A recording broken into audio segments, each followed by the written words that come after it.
What's up, guys? All right. This is actually take two. I already recorded this video, but somehow the mic wasn't on. But anyway, for today's game, we are looking at the Reds at Pirates at 4:05 p.m. This afternoon. I believe they won today against the Pirates.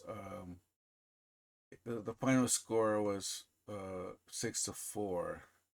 Uh, I wasn't able to watch the game, um, but looks like it was a pretty decent, high-scoring game.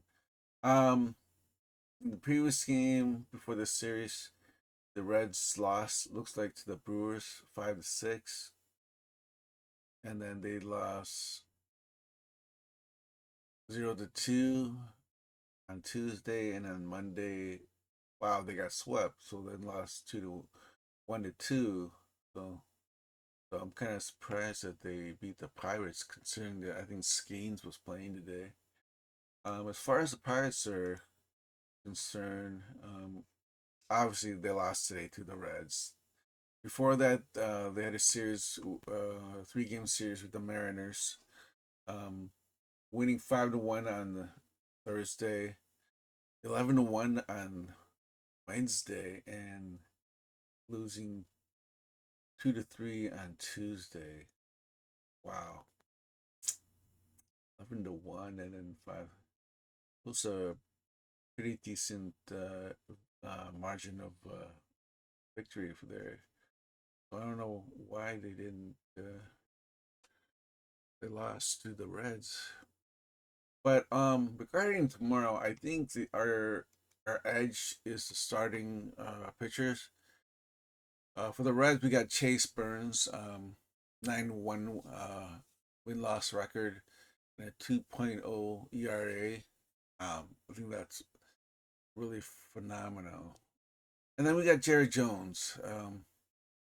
I think his 5.75 ERA is inflated, and uh, it might even be like a higher than this, considering that I think the last time he played was um, the end of May this season, and last year he had surgery, so I think he's still trying to shake off the rust from that surgery, and I don't think he's back to his what do you call it his back to form for this season. So um, I think we have a an exceptional pitcher in Burns going up against an unknown in Jones as far as what we can realistically expect from him. So um, that is our edge. Um, let's look at Kelshi. Yeah, it's pretty much a coin flip. 51% of the public is on the Reds and 49 on the Pirates. So uh, this is pretty much how I read the game. But like I said, I think we have the edge on the pitching in this game, and that's what's going to come down to. I think um, it's the margin of victory for the Reds is going to be really thin, maybe by like a run or two max, like today's game. I don't foresee a blowout. I mean, it's possible if Jones comes out and like the Reds bats kind of like uh, knock the ball out of the ballpark on him, and that is the only way that I could see the game getting out of hand. But I like our chances with the Reds today. Um, I did consider other games on the schedule. My primary pick or my initial pick, to be honest with you, was the Twins money line. But at the time I was looking at them, they were at minus 135. Looks like the line moved. But I think the decision was to go with the Reds because it came down to I think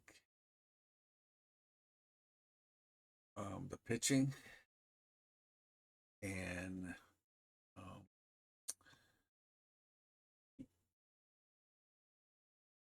I forgot what my motto when I ran my MLB model for today's game. The disparity between the margin of victory formula was slanted more towards the Reds than for the Twins. I mean, I don't think you can go wrong if you're looking for another. If you're looking for another leg or a team for a parlay. You can't go wrong using the Twins money line and minus 145. But since they went up past 140, it um I can't even consider it for a straight bet. Like I said, or minus 140 is my ceiling for a straight bet. But so um so just I think we'll just lock it the Reds down for our player of the day. So we're gonna take the Reds at minus 120. Um, that's about it. So until next time.